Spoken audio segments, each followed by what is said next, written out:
Hello student. Welcome to Pratibha academy classes. मैं प्रतिभा सिंह। तो आज मैं आप लोगों को पढ़ाऊंगी कुल 3 उपन्यास। सबसे पहले मैं आप लोगों को बता दूं कि हम लोग कौन से 3 उपन्यास को पढ़ेंगे। पहला जो उपन्यास है वो है गोदान, उसके बाद त्यागपत्र और तीसरा उपन्यास है आपका मैला आंचल। ये तीनों ही उपन्यास आपके यूजीसी नेट साथ ही साथ बिहार एस सेट के पाठ्यक्रम में शामिल है। परीक्षा को ध्यान में रखकर मैंने ये एक मास्टर वीडियो आप लोगों के लिए तैयार किया है। इस वीडियो में इन तीनों उपन्यास से संबंधित जितने भी इम्पोर्टेंट टॉपिक होंगे उन सारी चीज़ों को मैं काफ़ी अच्छे से आप लोगों को बताऊंगी। तो हम लोग किन किन पॉइंट को टच करेंगे पहले मैं वो आप लोगों को अच्छे से बता देती हूँ। तो हम लोग उपन्यास की क्या पृष्ठभूमि है, उपन्यास के महत्वपूर्ण पात्र जो हैं वो कौन कौन से पात्र हैं, उपन्यास के लेखक का जन्म मृत्यु, उनकी महत्वपूर्ण कहानी उपन्यास, इन सारे टॉपिक को काफ़ी अच्छे से पढ़ेंगे। इससे पहले मैंने कल एक वीडियो बनाया था जिसमें मैंने कुल 6 कहानियों पर डिस्कशन किया था। एक बार आप लोग उस वीडियो को भी ज़रूर देखिएगा। जो भी बच्चे इस वीडियो को देख रहे हैं उनको इस वीडियो का पीडीएफ चाहिए तो कमेंट बॉक्स में मैंने अपने टेलीग्राम चैनल का लिंक पिन कर दिया है। वहाँ से आप मेरे टेलीग्राम चैनल पे जुड़ सकते हैं। वहाँ पे आपको ये पीडीएफ देखने को मिल जाएगा। और किसी भी प्रकार का आपको कोई भी डाउट होता है या फिर कुछ भी पूछना है तो आप मुझे कमेंट कर सकते हैं। तो आइए हम लोग पढ़ना शुरू करते हैं गोदान उपन्यास को। तो हम लोग जो पहला उपन्यास पढ़ेंगे वो है गोदान। गोदान उपन्यास को हिंदी साहित्य के लगभग सभी स्टूडेंट्स ने काफ़ी अच्छे से पढ़ा होगा। तो हम लोग सिर्फ और सिर्फ इम्पॉर्टेंट टॉपिक पर डिस्कशन करेंगे जिनसे परीक्षाओं में प्रश्न बनते हैं, चाहे वो टीजीटी, पीजीटी, ईएमआरएस या कोई भी परीक्षा हो। उन सारी परीक्षाओं में इन तीनों उपन्यास से हमें प्रश्न ज़रूर देखने को मिलते ही मिलते हैं। सर्वप्रथम आपको ये याद रखना है कि गोदान उपन्यास के लेखक कौन है। तो वो है मुंशी प्रेमचंद। मुंशी प्रेमचंद का मूल नाम क्या है, ये प्रश्न टीजीटी की परीक्षा में पूछा जा चुका है। तो मुंशी प्रेमचंद का मूल नाम है धनपत राय। ठीक है। इनका जन्म 31 जुलाई 1880 ईस्वी को वाराणसी के नज़दीक लम्ही गांव में हुआ था। आप लोग इस लाइन को एक बार अच्छे से देख लीजिएगा। प्रेमचंद की पत्नी का नाम क्या था, ये प्रश्न भी परीक्षाओं में पूछा जा चुका है। तो प्रेमचंद की पत्नी का नाम था शिवरानी देवी और इनके पुत्र थे अमृत राय।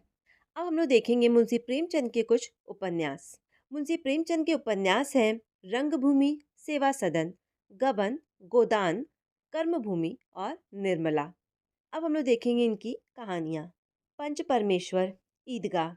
ईदगाह कहानी को मैंने बहुत अच्छे से पढ़ाया है, एक बार आप लोग उस वीडियो को ज़रूर देखिएगा। दो बैलों की कथा, बड़े घर की बेटी। ठीक है। तो ये जो है इनके महत्वपूर्ण उपन्यास और कहानी जो कि कई बार परीक्षाओं में पूछे जाते हैं। वैसे तो मुंशी प्रेमचंद जी ने 300 से अधिक कहानियाँ लिखी है, परंतु हम लोग सिर्फ उन्हीं कहानियों को देखेंगे जो परीक्षाओं में कई बार पूछी जा चुकी है। तो ये जो 3 से 4 कहानियाँ हैं इसे आप ज़रूर याद रखिएगा। उसके बाद जो गोदान उपन्यास है इसका प्रकाशन वर्ष क्या है, क्योंकि ये प्रश्न भी बहुत बार पूछा जाता है। तो गोदान उपन्यास का प्रकाशन वर्ष है 1936 ईस्वी। आगे देखेंगे हम लोग गोदान प्रेमचंद का अंतिम और सबसे महत्वपूर्ण उपन्यास माना जाता है।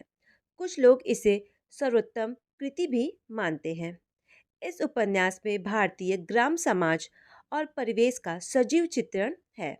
गोदान ग्राम्य जीवन और कृषि संस्कृति का महाकाव्य माना जाता है। गोदान उपन्यास में प्रगतिवाद, गांधीवाद और मार्क्सवाद, साम्यवाद का पूर्ण परिप्रेक्ष्य रूप में चित्रण हुआ है।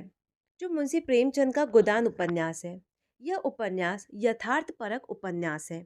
ये प्रश्न भी परीक्षाओं में पूछा जा चुका है कि मुंशी प्रेमचंद जी का कौन सा ऐसा उपन्यास है जो यथार्थपरक उपन्यास है। तो एक जगह आप लोग नोट डाउन कर लीजिए। मैंने कई बार अपने वीडियोस में आप लोगों को बोला है कि जब भी आप लोग वीडियोस देखें तो पेन और कॉपी साथ लेकर बैठें, या फिर ये जो पीडीएफ मैं आप लोगों को शेयर करती हूँ इस पीडीएफ का प्रिंट आउट निकाल लें और प्रिंट आउट के साइड में ही आप लोग जो भी चीज़ मैं बताती हूँ उसे नोट डाउन कर लेंगे तो आपका अच्छा खासा एक नोट्स तैयार हो जाएगा। तो जो मुंशी प्रेमचंद का गोदान उपन्यास है वो किस प्रकार का उपन्यास है, यथार्थपरक उपन्यास है। इस उपन्यास में भारतीय कृषि जीवन की गाथा अत्यंत हृदय स्पर्शी ढंग से वर्णित की गई है। किसान जीवन की समस्याओं, दुखों और त्रासदी पर लिखा गया ये कृषि जीवन का एक महाकाव्य है। परीक्षाओं में कई बार ये प्रश्न पूछा जा चुका है कि कृषि जीवन का महाकाव्य किस उपन्यास को कहा जाता है। तो वो है आप लोगों का गोदान। ठीक है। अब आगे हम लोग देखेंगे गोदान उपन्यास में बेलारी गांव के किसान होरी के जीवन संघर्ष के माध्यम से भारतीय किसान के संघर्ष को उजागर किया गया है। तो गोदान उपन्यास में किस गांव का जिक्र किया गया है? तो वो है आप लोगों का बेलारी गांव। ठीक है। होरी की समस्या प्रत्येक भारतीय किसान की समस्या है। इस उपन्यास में कृषक जीवन के अंधकार पक्ष यानी करुण गाथा का चित्रण हमें देखने को मिलता है। गोदान में समांतर रूप से चलने वाली दो कथाएं हैं। एक कथा है ग्राम्य जीवन की कथा और जो दूसरी कथा है वो है नगरीय जीवन की कथा। लेकिन इन दोनों कथाओं में परस्पर संबंध तथा संतुलन पाया जाता है। ये दोनों कथाएं इस महाकाव्य की दुर्बलता नहीं वरन सशक्त विशेषता है। प्रेमचंद का जो गोदान उपन्यास है, इस उपन्यास में हमें दो पृष्ठभूमि देखने को मिलती है। पहली जो पृष्ठभूमि है वो शहरी जीवन की है और जो दूसरी पृष्ठभूमि है वो है ग्रामीण जीवन की। शहरी जीवन में कुछ पात्र हैं जैसे मेहता है, मालती है, और वहीं ग्रामीण जीवन में आपकी होरी हो गए, धनिया हो गए, गोबर हो गए। ये जो पात्र हैं वो ग्रामीण जीवन के पात्र हैं। इस उपन्यास में नगरीय और ग्रामीण जीवन का चित्रण बखूबी रूप से किया गया है। आगे देखेंगे हम लोग कथा नायक होरी की वेदना पाठकों के मन में गहरी संवेदना भर देती है।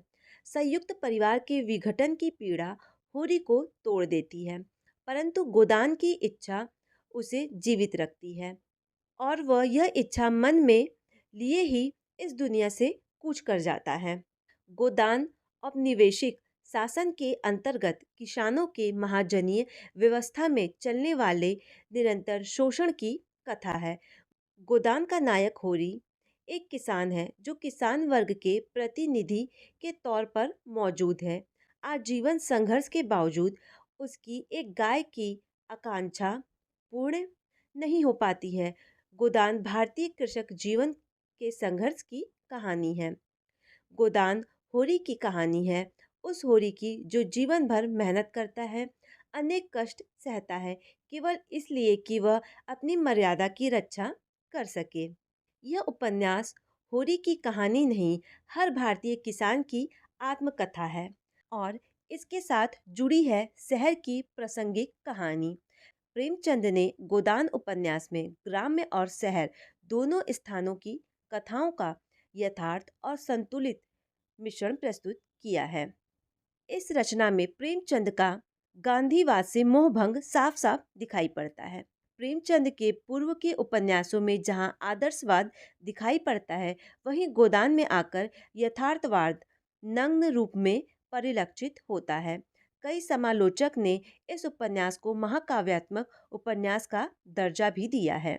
आगे देखिए आप लोग, गोदान में बताया गया है कि कैसे एक भारतीय किसान अपनी छोटी छोटी ज़रूरतों के लिए साहूकारों से ऋण लेता है और हमेशा उस कर्ज को चुकाने के लिए निराशा में अपना संपूर्ण जीवन गुजार देता है। इस उपन्यास में बताया गया है कि कैसे जमींदार, मिल के मालिक, पेशेवर वकील, राजनेता लोग अनपढ़ और नासमझ किसानों का शोषण करते हैं। अब हम लोग देखेंगे गोदान उपन्यास के पात्र। ऐसे तो गोदान उपन्यास में कई सारे पात्र हैं, पर इस पीडीएफ में मैंने सिर्फ उन्हीं पात्रों को शामिल किया है जिनसे परीक्षा में प्रश्न पूछे जाते हैं। तो पहला पात्र है होरी, जो कि इस उपन्यास का नायक है।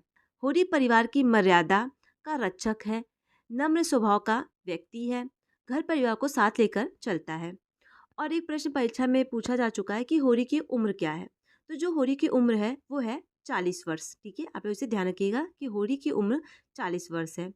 उसके बाद है धनिया, जो कि होरी की पत्नी है और नायिका है इस उपन्यास की।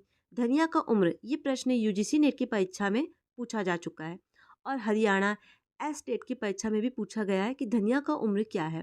तो धनिया का उम्र है 36 वर्ष और धनिया परिश्रमी, पति के प्रति पूर्ण रूप से समर्पित एक भारतीय नारी है। निर्भीक स्वभाव की व्यक्ति है, किसी भी बात को खुलकर बोलने वाली नारी पात्र है। आगे देखेंगे हम लोग गोबर, जो कि होरी का पुत्र है। और गोबर की उम्र है 16 वर्ष। ठीक? जो गोबर है वो विद्रोह चेतना का प्रतीक है, अल्हड़ प्रेमी है, शोषण का शिकार है। जुनिया गोबर की पत्नी है।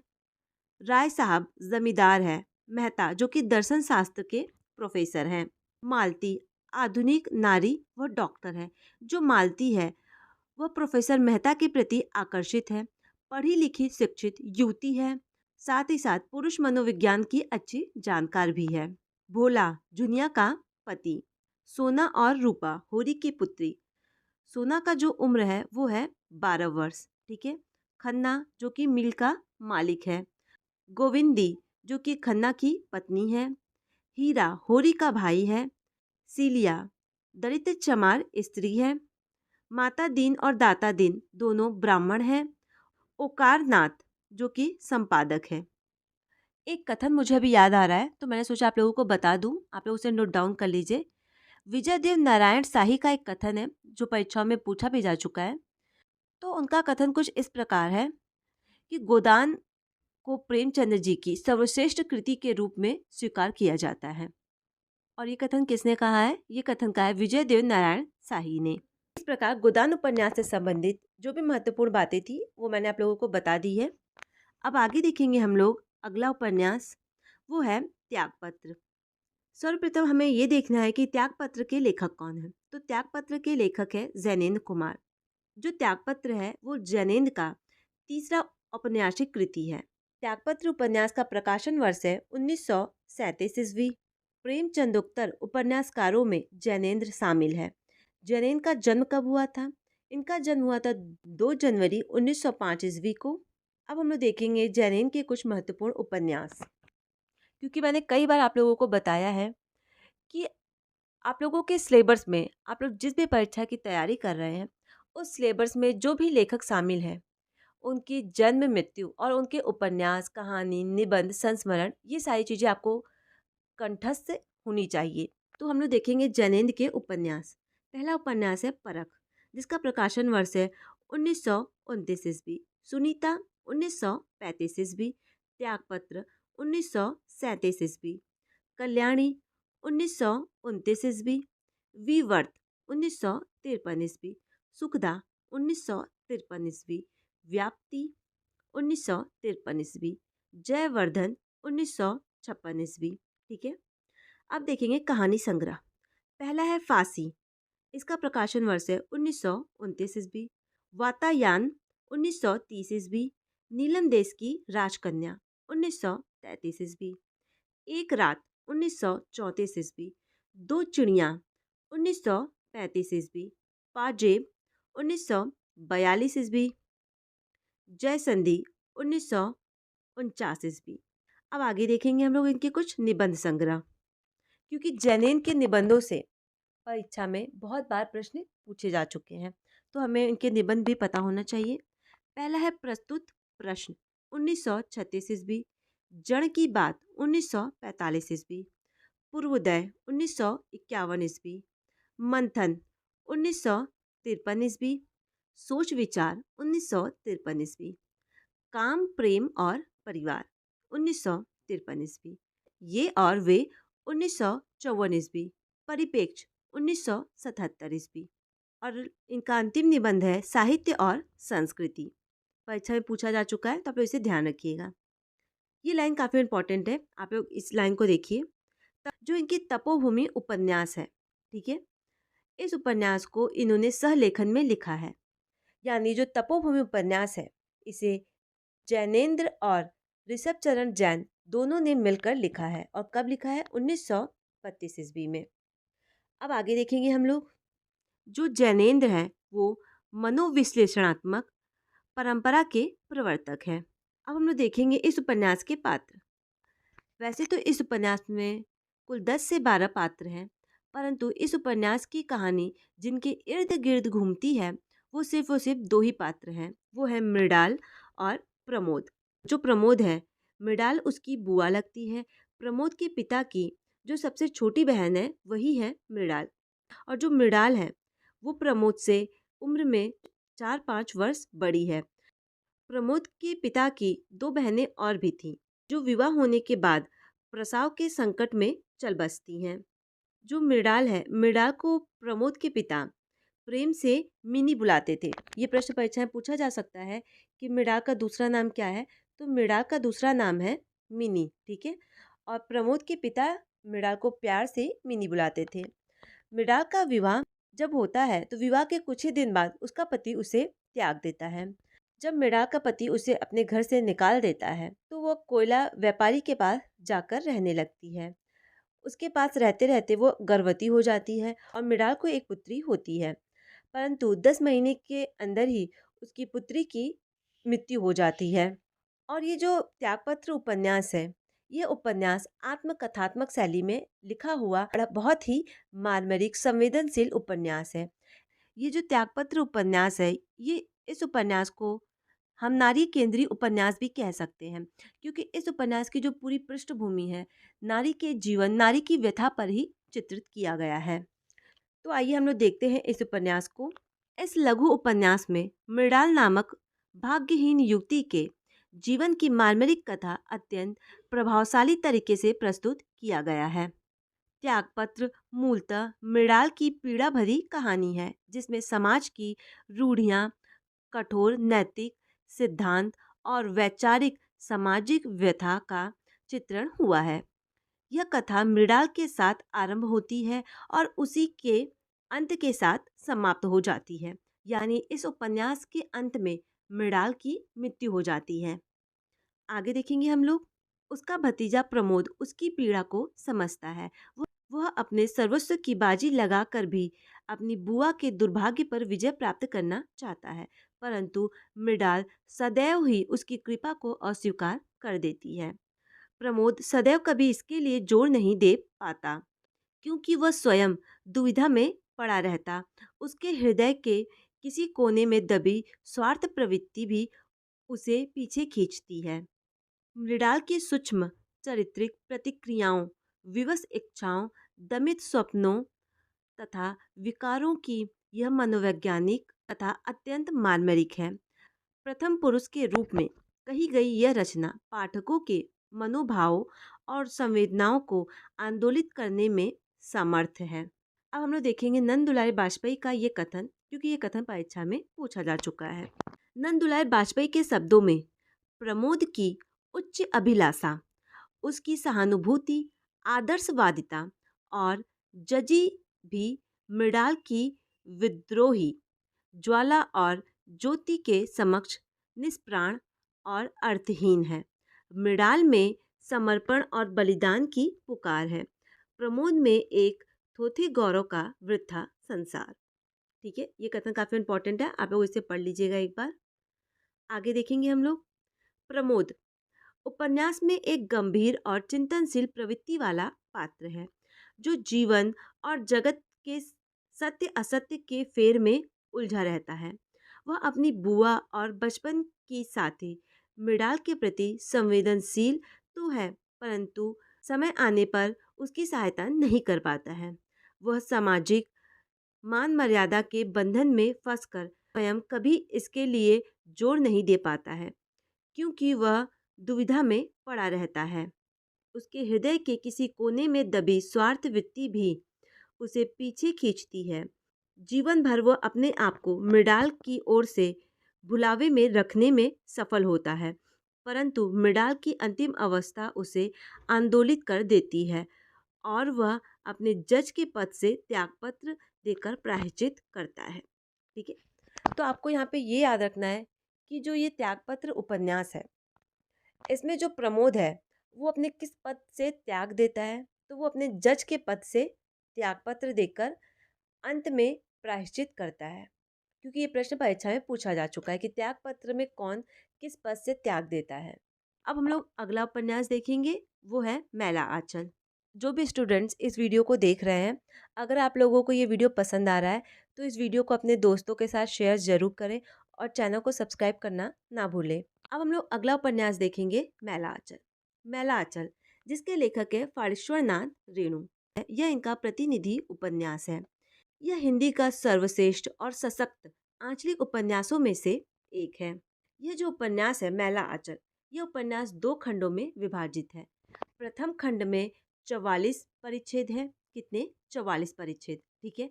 और वहीं द्वितीय खंड में 23 परिच्छेद हैं। आपको ये याद रखना है। अब आगे देखेंगे हम लोग। नेपाल की सीमा से सटे उत्तर पूर्वी बिहार के एक पिछड़े ग्रामीण अंचल को पृष्ठभूमि बनाकर रेणु जी ने इसमें वहाँ के जीवन का अत्यंत जीवंत और मुखर चित्रण किया है, जिससे वह स्वयं ही घनिष्ठ रूप से जुड़े हुए हैं। अब हम लोग देखेंगे फारेश्वर नाथ रेणु के कुछ महत्वपूर्ण उपन्यास, क्योंकि इनके उपन्यास से परीक्षाओं में प्रश्न पूछे जाते हैं। तो पहला उपन्यास है परितपरी कथा। इस उपन्यास का प्रकाशन वर्ष है 1957 ईस्वी, दीर्घ तपा 1964 ईस्वी, जुलूस 1965 ईस्वी, कितने चौराहे 1966 ईस्वी, राम रतन राय, जो कि इनकी अपूर्ण उपन्यास है। मैला आंचल उपन्यास में कुल 256 पात्र हैं, ठीक है। आपको ये भी ध्यान रखना है ये लाइन को, ठीक है। इस उपन्यास के कुछ प्रमुख पात्र हैं जो आपको पता होना चाहिए, जैसे कि डॉक्टर प्रशांत, कमली, बावन दास, बलदेव, दोहराव, लक्ष्मी, तहसीलदार विश्वनाथ, ठीक है। 1954 में प्रकाशित इस उपन्यास की कथा वस्तु बिहार राज्य के पुणे जिले के मेरीगंज के ग्रामीण जिंदगी से संबंधित है। काफ़ी इंपॉर्टेंट लाइन है, आप उसे पढ़ लीजिएगा कि मैलाचला का प्रकाशन वर्ष क्या है? 1954 ईस्वी। और ये जो उपन्यास लिखा गया है, ये उपन्यास बिहार के पूर्णिया जिले के मेरीगंज नामक गांव के जिंदगी पर लिखा गया है। आगे देखेंगे हम लोग। इस उपन्यास में स्वतंत्र भारत के तुरंत बाद की राजनीतिक, आर्थिक और सामाजिक परिदृश्य का ग्रामीण संस्करण प्रस्तुत किया गया है। इस उपन्यास में 1942 कब से 1942 से 1948 तक के राजनीतिक संकट का आकलन किया गया है, ठीक है। अब हम लोग आगे देखेंगे। ये लाइन वेरी इंपॉर्टेंट और कई बार परीक्षाओं में पूछा जा चुका है। रेणु के अनुसार इसमें फूल भी है, शूल भी है, धूल भी है, गुलाब भी है और कीचड़ भी है। मैं किसी से दामन बचाकर निकल नहीं पाया। इसमें गरीबी, रोग, भूखमरी, जहालत, धर्म की आड़ में हो रहे व्यभिचार, शोषण, बाह्य आडंबरों, अंधविश्वासों आदि का चित्रण देखने को मिलता है। काफ़ी इंपॉर्टेंट लाइन है। परीक्षा में ये कथन कई बार पूछा जा चुका है और पूछ लिया जाता है कि ये कथन किसका है, ठीक है। इस प्रकार पूछ लिया जाएगा जैसे कि सूल भी है, धूल भी है, गुलाब भी है और कीचड़ भी है, मैं किसी से दामन बचाकर निकल नहीं पाया, ये कथन किसका है? तो आपको पता होना चाहिए कि ये कथन फारेश्वर नाथ रेणु का है। अब आगे हम लोग देखेंगे। मैला आंचल का नायक एक युवा डॉक्टर प्रशांत बनर्जी है, जो अपनी शिक्षा पूरी करने के बाद पिछड़े गांव को अपने कार्य क्षेत्र के रूप में चुनता है तथा इस क्रम में ग्रामीण जीवन के पिछड़ेपन, दुख, दैन्य, अभाव, अज्ञान, अंधविश्वास के साथ साथ तरह तरह के सामाजिक शोषण चक्रों में फंसी हुई जनता की पीड़ाओं और संघर्षों से भी उसका साक्षात्कार होता है। कथा का अंत इस आशामय संकेत के साथ होता है कि युगों से सोई हुई ग्राम चेतना तेजी से जग रही है। अब आगे देखेंगे। प्रारंभ में 3 चरित्र प्रमुख रूप से सामने आते हैं। पहला है बलदेव, डॉक्टर प्रशांत और दासी लक्ष्मी। बलदेव जी कांग्रेस के कार्यकर्ता हैं। काफ़ी इंपॉर्टेंट लाइन है, ठीक है। बलदेव किसके कार्यकर्ता हैं? तो वो है कांग्रेस के, जो जेल भी जा चुके हैं। गांव में उनका बहुत मान सम्मान है और ऐसा माना जाता है कि वे हर बात सोच समझकर करते हैं। लक्ष्मी महंत सेवादास की दासी हैं। कम उम्र में अनाथ होने के बाद से ही मठ पर उसका शोषण होता रहा है, किंतु इन सब के बावजूद वह एक बेहद समझदार और व्यवहार कुशल महिला है। बलदेव जी लक्ष्मी की मदद करते हैं, जो मन ही मन लक्ष्मी के लिए आकर्षित होते हैं और दोनों का प्रेम बेहद पवित्र है। किसका? बलदेव और लक्ष्मी का जो प्रेम है वो एकदम पवित्र है। आगे देखिए। डॉक्टर प्रशांत कुमार भी एक अनाथ बच्चा था, लेकिन उसे एक आश्रम में संरक्षण मिला। वो डॉक्टरी की शिक्षा पूरी कर कर विदेश में संभावनाएं तलाशने के स्थान पर अपने देश में रहकर पिछड़े गांव वालों की मलेरिया, काला आजार, हैजा जैसी बीमारियों का इलाज ढूंढने का निर्णय लेता है। पर गांव वालों की असल बीमारी तो गरीबी और जहालत है। निर्धन और विवश किसानों की स्थिति जानवरों से भिन्न नहीं है। आगे देखेंगे हम लोग। परंतु स्वतंत्रता के पश्चात यह सब उलझ कर रह जाता है। वामन दास की कहानी इसी उलझन को दर्शाती है। वह व्यतीत है गांधी जी से अपने प्रश्नों का उत्तर चाहता है। उसने अपना पूरा जीवन जिस कांग्रेस के लिए कार्य करते हुए जिनका विरोध किया, अंततः वह पार्टी उन्हीं सब कुरीतियों और पाषाण यंत्रों का शिकार बनकर रह जाती है। बाकी राजनीतिक दल भी मात्र सत्ता के लोभी बनकर रह जाते हैं और जातिगत जोड़ घटाव शेष रह जाता है। यानी जो वामन दास है वो किस पार्टी से संबंधित है, तो वो भी कांग्रेस पार्टी से ही संबंधित है। आपको ये भी ध्यान रखना होगा। आगे देखिए। इन सब द्वंद्वों में उलझे प्रत्येक किरदार की अपनी समस्या है, अपनी उलझनें हैं, अपनी कहानी है, जो सब कभी एक दूसरे के विपरीत है तो कभी साथ साथ चलती है। कथा का अंत इस संकेत के साथ होता है कि युगों से सोई हुई ग्राम चेतना तेजी से जग रही है। तो मैला आंचल उपन्यास का जो अंत होता है वो कुछ इस लाइन से होता है कि युगों से सोई हुई ग्राम चेतना अब तेजी से जग रही है। उन्हें अपने अधिकार का अंदाजा हो चुका है और वो अपने अधिकार को प्राप्त करने के लिए ग्राम जनता भी तत्पर हो रही है। तो इस प्रकार मैंने कुल 3 उपन्यास आप लोगों को पढ़ा दिया। इन उपन्यासों से संबंधित जितनी भी इम्पोर्टेंट बातें थी वो सारी चीज़ें मैंने आप लोग को बताई। ये वीडियो आप लोग को कैसा लगा? आप लोग कमेंट ज़रूर कीजिएगा। अगर आप लोग को ये वीडियो पसंद आता है तो आप लोग इस वीडियो को अपने दोस्तों के साथ शेयर ज़रूर कीजिएगा और टाइम टू टाइम क्लास के अपडेट पाने के लिए चैनल को सब्सक्राइब करना ना भूलें। और जो नेक्स्ट वीडियो अब आएगा वो निबंध पर आएगा। जितने भी इम्पोर्टेंट निबंध यूजीसी नेट और बिहार एस टेट के पाठ्यक्रम में शामिल है उन निबंधों से संबंधित कल आपको मेरे चैनल पे वीडियोस देखने को मिलेगा। और बाकी जो भी बच्चे इस वीडियो को देख रहे हैं उनको अगर इस वीडियो का पीडीएफ चाहिए तो कमेंट बॉक्स में मैंने अपने टेलीग्राम चैनल का लिंक पिन कर दिया है। वहाँ से आप मेरे टेलीग्राम चैनल पे जुड़ सकते हैं और वहाँ पे आपको ये पीडीएफ देखने को मिल जाएगा।